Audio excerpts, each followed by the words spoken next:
Είναι πολύ σημαντικά αυτά τα λόγια και θέλω να είμαι πολύ σωστός.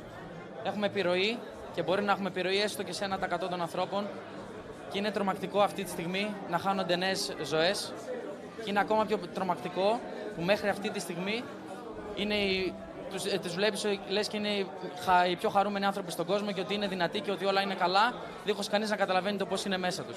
Αναφέρομαι στις αυτοκτονίες των κοριτσιών και ζούμε σε μια εποχή που ο κόσμος είναι συνδεδεμένος, αλλά μέσα τους είναι φοβισμένος, εξαντλημένος για να δείξει και να αποδείξει ότι είναι καλά και δυνατός.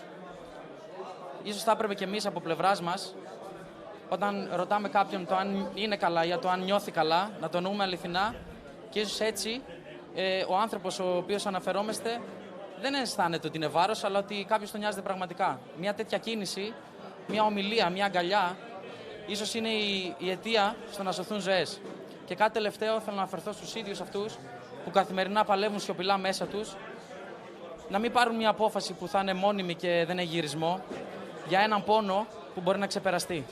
Αυτό. Και ελπίζω να δώσω πάτημα και να παίξει αυτή η συνέντευξή μου, όχι εμένα να με κόψουν να παίξουν μόνο τα λόγια μου, έστω και 1% να βοηθήσουμε αυτούς τους ανθρώπους που παλεύουν καθημερινά μέσα τους, γιατί είναι πάρα πολύ άσχημο να ζούμε σε μια κοινωνία και να χάνονται νέες ζωές.